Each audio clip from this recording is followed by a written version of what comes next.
where we put you on the map. This is Ron Costa broadcasting live from Las Vegas in the Mappable USA studios. And folks, if you're a business owner, today is the podcast you want to listen to for sure. A lot of business owners out there. Speaking of business owners, let's bring in Vicki Hutchmala from the QOZ Marketplace. Vicki, how are you today? I'm excellent today, Ron. I'm watching the weather and watching everybody in snowy, blizzardy, icy conditions, and here we are in Vegas. Sun is shining. Yeah. It's beautiful. We have two exciting guests on with us today, going to talk about how to develop your business and make it better. Can't wait. Exactly. How many people do we know have businesses, right? Everybody needs this kind of information.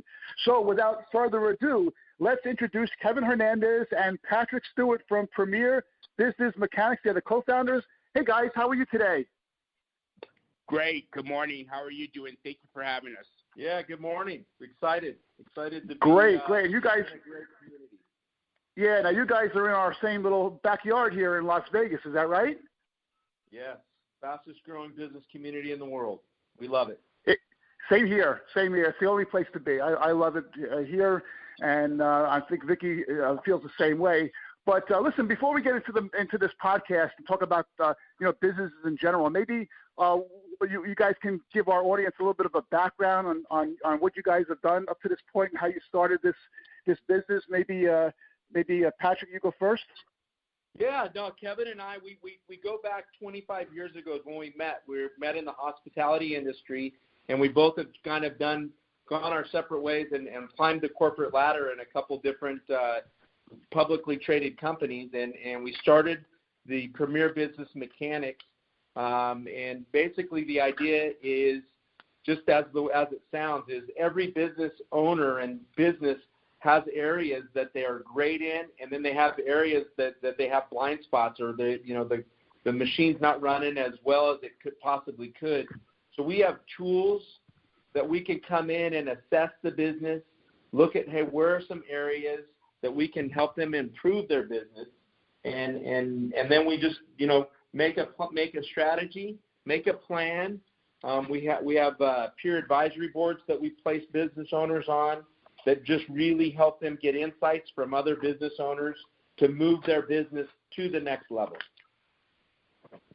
All right. Well, if I was a person and I'm just starting a business, I have this fabulous idea, I want to make a lot of money, I come to you guys, what's the first thing you tell me and the first thing we do?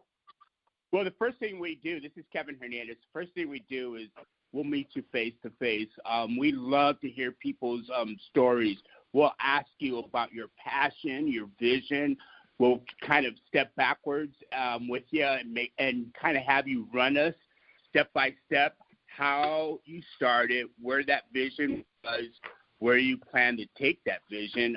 Is the first step of what we do when we assess business owners and start to walk them down the assessment path of where do you want to take your business, where have you been, and what are your goals?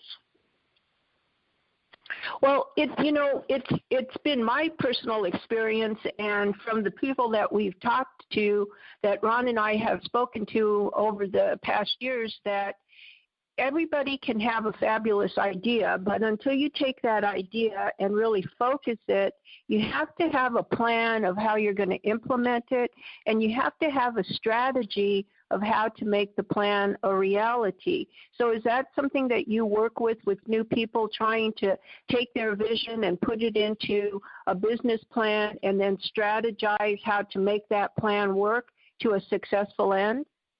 That's exactly right. And we work with a lot of different businesses, and typically what we do is, I'd like to call it, we phase the business, because what I find is whatever stage you're in the business, you're in that phase. And so as you're starting to grow your business, we'll create, let's say, 5 or 10 phases of where you want to be in 3 to 5 years. And so what I found is a lot of business owners, they're in their current phase. Let's say they're in phase 3 of their business, or phase 1, as you were saying, a startup. You're in phase 1, and so it's creating the plan, how do we get to phase 2, and what does phase 2 look like? What I find a lot of times is business owners will start worrying about phase 5 or phase 10 when they're on phase 1. And so we really get them refocused and say, okay, what is the next logical step? What's the critical inch? What's the critical moves that got to happen now to get you to phase 2? What is phase 2? What did we define that is? And then how are we going to celebrate once you hit that?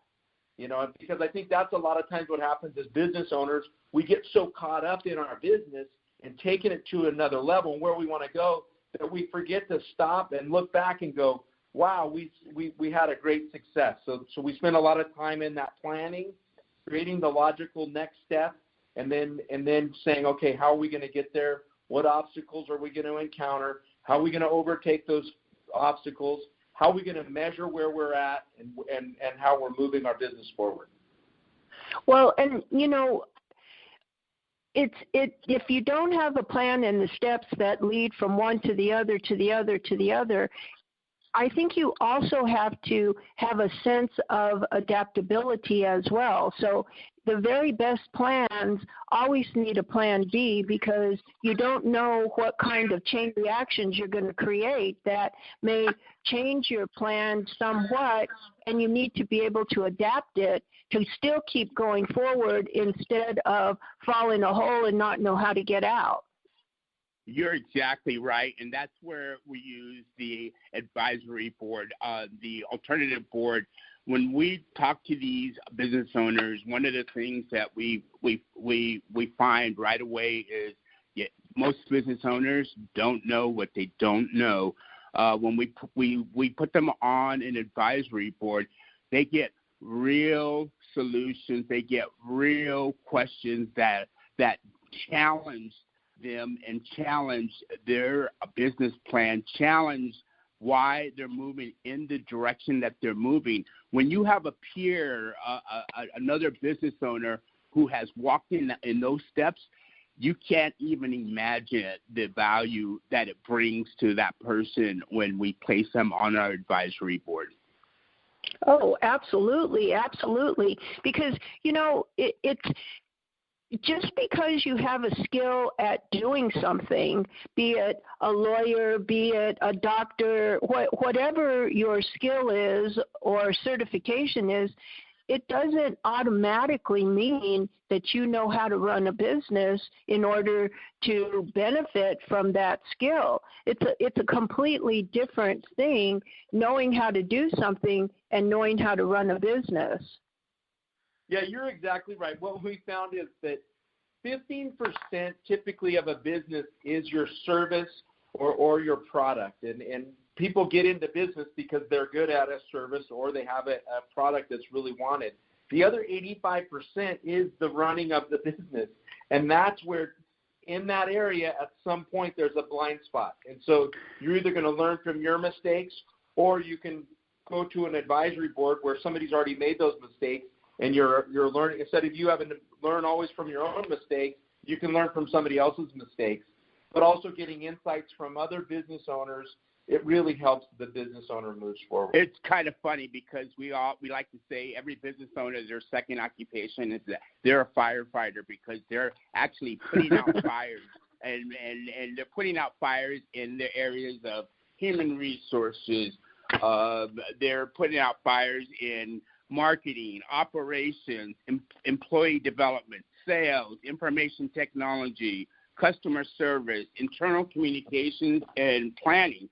I mean, as a business owner, as an individual, again, to allude to what Patrick just said, 15% of why a person goes into business is because of their skills and expertise in what they know. The other 85% is all of those other departments that they had no previous experience in, and where they need guidance and they need some insights from their peers. Yeah, we met with a doctor one time, and he said, in going through my PhD, he goes, I did not get one business course. Oh, that's true.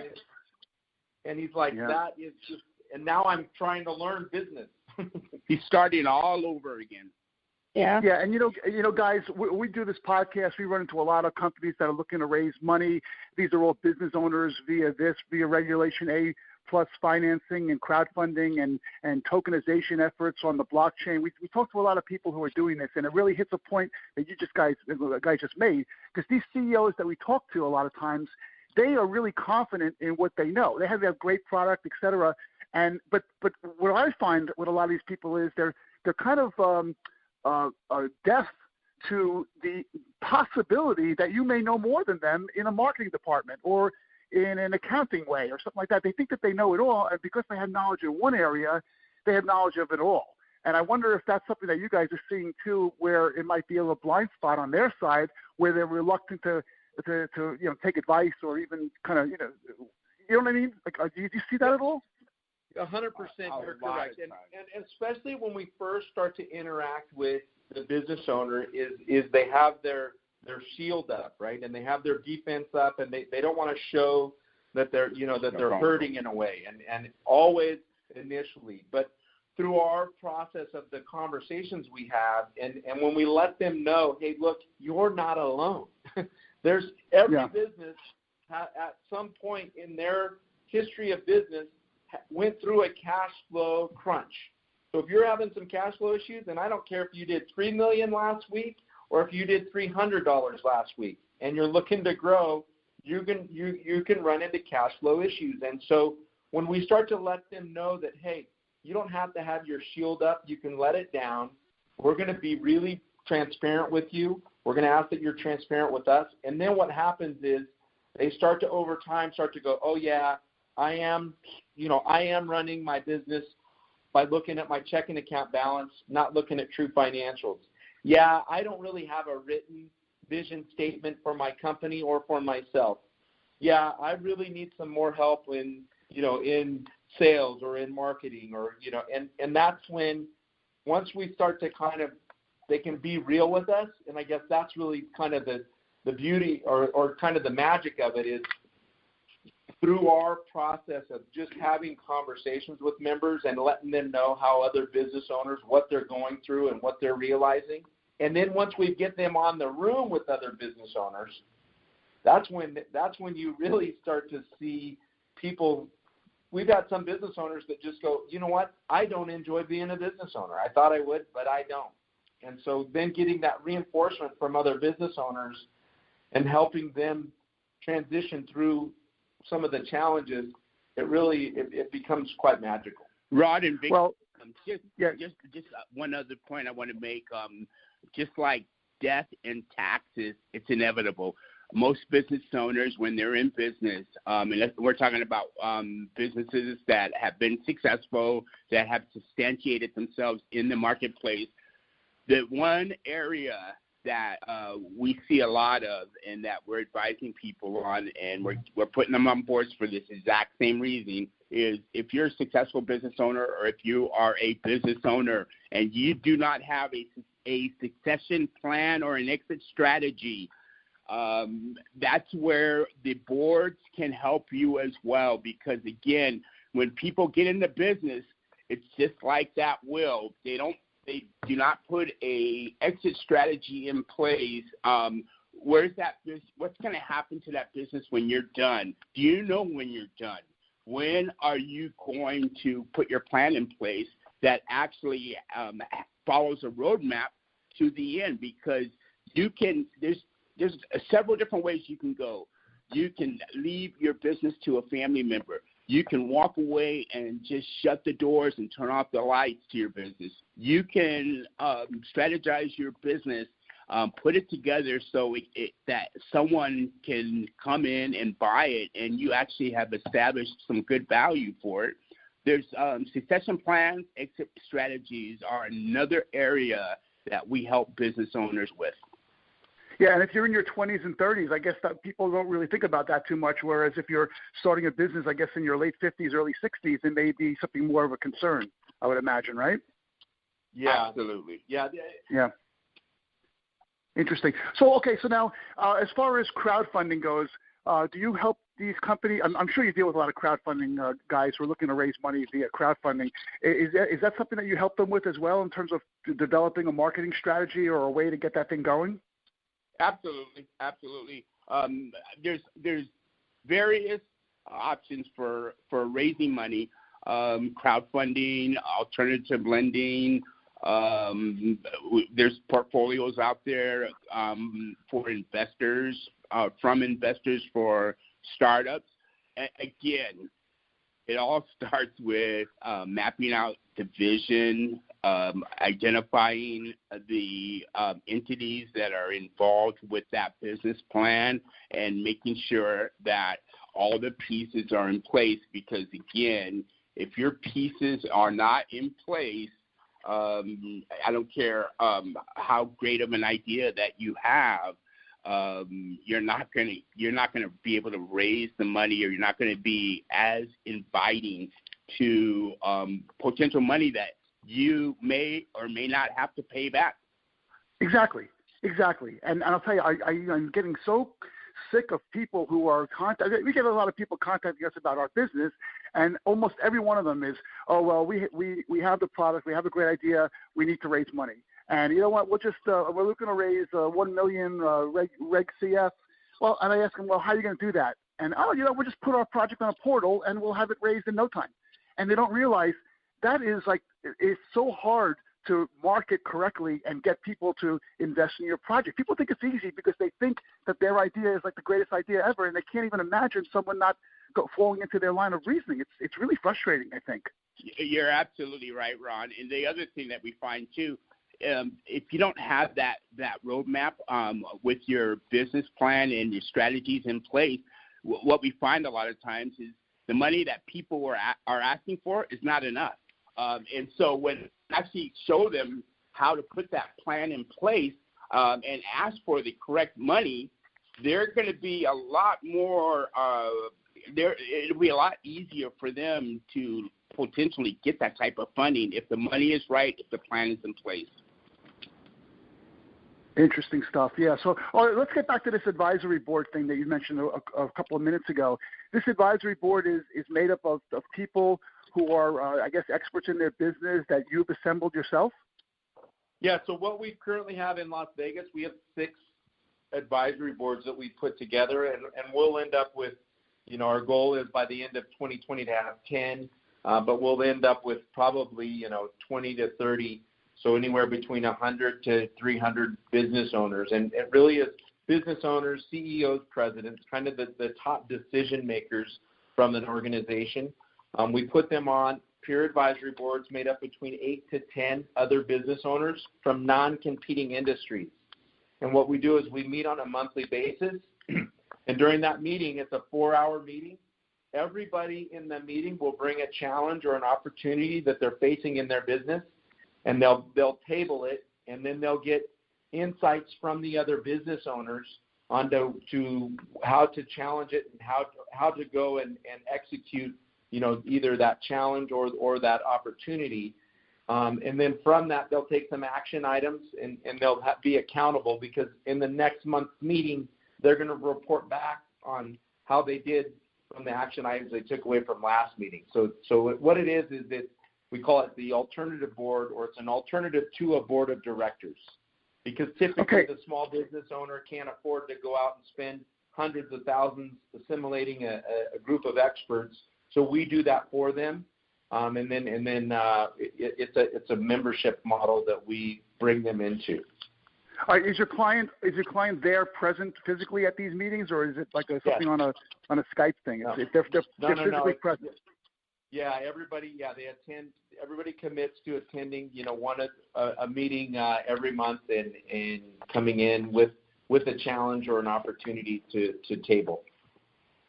Oh, that's very interesting. That's great. And I think listen, if you could learn from an expert and avoid mistakes that can be really costly, then I think that's probably a good thing for any business owner.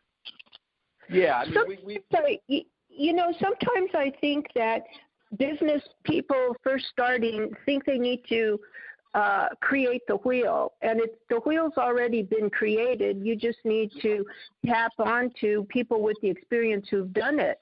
And I find that experienced, seasoned business owners that know what they're doing are willing to share their knowledge and pass it on to somebody who is just starting out. Are you finding that a lot of people just want to give back and show new businesses how to make it to where they are? Yeah, and absolutely. And so, we had a business owner that just, recently joined our organization, but she started her first business in 1972. She's currently in her mid-70s, and she's been a lawyer, a CPA, and a realtor. And oh, so my she gosh. came in, and so her experience, her depth of knowledge was amazing. Super successful. And the way she challenged each one of these other business owners when it came her turn was like we were blown away. But I think the biggest takeaway was this, and she even said after the meeting, she goes, I knew I would be able to help because of my experience and my education, having a law degree, being a CPA, having an accounting degree with a CPA, and being a realtor. She goes, I knew I would be able to help people. She goes, I didn't realize how much they were going to help me.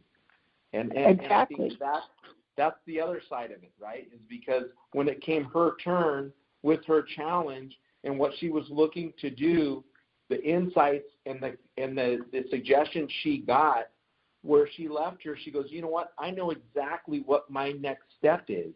Kind of back to the early part of our conversation. Instead of being confused and running after a bunch of different things, she's like, I know exactly what my next step is, and I'm going to go ahead and do that. And let me just add to this. This person who we thought for sure she had all of the experience in the world, she was going to offer this board. When it comes to find out, her topic that she brought to the board was, I need to focus in on one line of business at my age. And she got the advice from her peers that she needs to put one of her lines of business up for sale and focus in on an exit strategy for her regular line of business. And she was amazed, and we were amazed as facilitators of that board. We were truly amazed at how well she received that advice back with as much advice that she had given. It was truly amazing. Well, and, a lot of business owners think they need to do everything all of the time, but they don't. And you get involved in taking care of everything, every day, every minute of the day. And you have to realize that there will come a day when it's not that you can't do it, but maybe you just don't want to do it anymore. And especially if you're in your later stages of life, you have to focus on one thing and devote your attention to it, to not the detriment of everything else, but just understand what you really want to do and what you can let go of. And that's, as you said, that's a challenge that you need someone to help you through, because in your mind, you can do it, you've done it, and why can't you keep doing it? Right. Bingo. And one thing I will add, Patrick and I, we ourselves sit on our own board of directors. We have peers that advise us as well. So we truly believe in taking our own medicine. If we didn't, we wouldn't be talking to you. Well, yeah, because no matter how much you know, you still don't know everything, and somebody else can give you an idea or make a statement or just say something that triggers you off into a new direction or helps you in what you're doing, and you don't know when that's going to happen. So the more you expose yourself, the more likely it is that someone's going to help you do whatever it is you need to do. That's exactly right. And that brings me back to a line that my dad, who is no longer living, but he grew up telling us this one line, and I live by it. He says, when you think you're the best, there's always someone better than you. So make sure you're always learning. Absolutely. And, my father used to tell me, he used to say, whatever you do, whether it's making your bed, running a business, or just washing the dishes, make sure that you do it the very best that you can, because if you don't, you waste your time doing it over again. That's exactly right. We come from the same. That's exactly right. That's awesome. Yeah, okay, and then let's just get back to one more thing. I got a few more questions for you guys before we close this out. You mentioned earlier in the podcast that you guys have basically, you come to you with a blank sheet of paper and we do this whole thing. We figure out what's going on. I would imagine that you guys get businesses of all sizes, from startups to mid-size to, all kinds of businesses, right? That's correct, yes. In this environment, are you seeing more startups these days, or is it more mid-level, or what's your sweet spot client these days? You know what? Again, typically, I would say this: the startup. What we've learned with the startup is they typically don't need a lot of talking about human resources or some of these other challenges that a larger company will have. Typically, what they need to do is establish some KPIs, some key performance indicators. What activity do they need to do on a daily basis so that they're growing their business? And so that's really what we would do with the startup, the lower, I would say anybody between 0 to $1 million in revenues. We find that really what they need is they need to have an action plan of what they're going to be doing every day so that they know they're building their pipeline of business. And that's where we focus on them, and then focus on the accountability that they're made in those actions.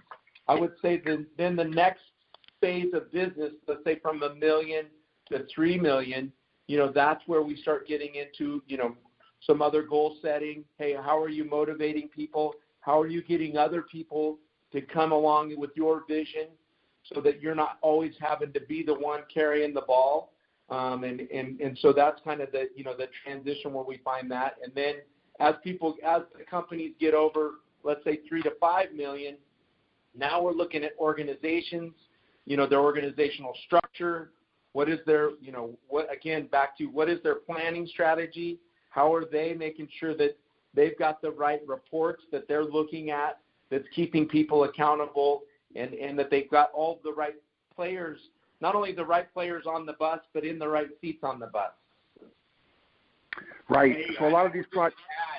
I would just add for those startups and entrepreneurs, the one thing that the recommendation I would give any of the listeners out there right now is the easiest, simplest thing that you can do for yourself is know your 30-second commercial and know it very, very well. If you can tell me in 30 seconds what you do and why you do what you do in a unique way, you're ahead of everyone else that we see. Yeah, this is a great topic for this podcast. And Vicki, you know this very well. So many companies are really needing of this kind of guidance because, listen, starting a business is not easy. That's why so many of them fail. And you hear that line about, why would I want to work 40 hours for someone else when I can work 120 hours for myself, right?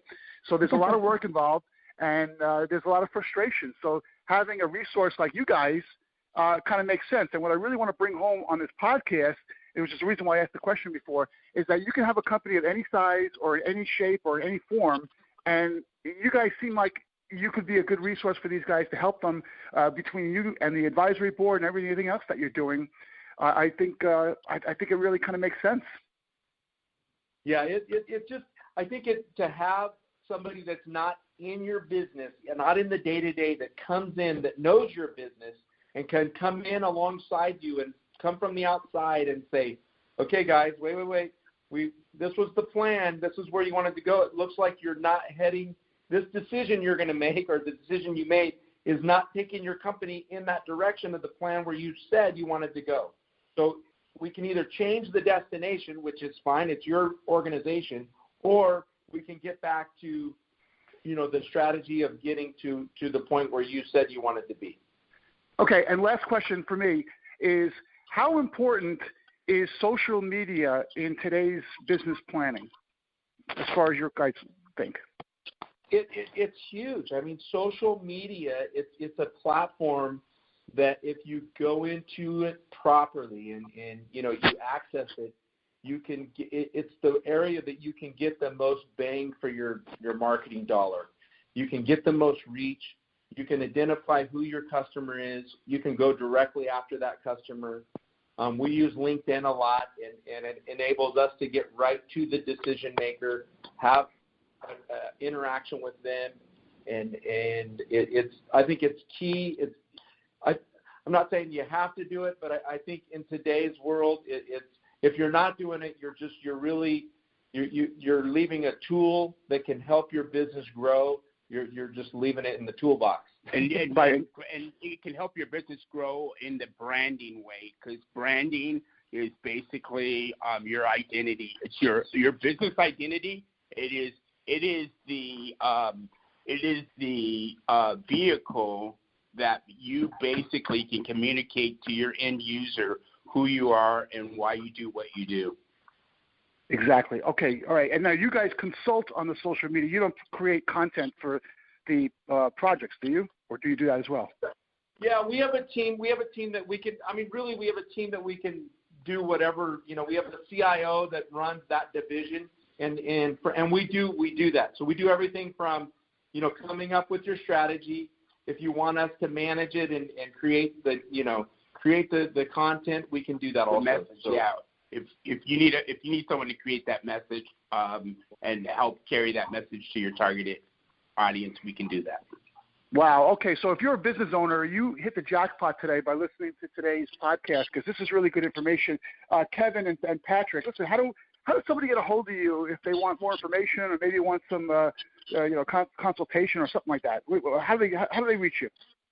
Yeah, I mean, so our website is www.pbmworld.com. So it's Premier Business Mechanics. So it's P as in Paul, B as in boy, M as in Mary, world.com.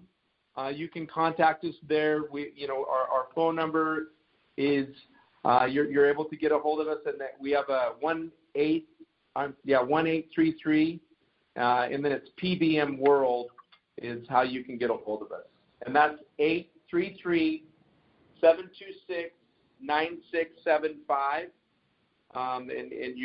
or pbmworld.com. Excellent.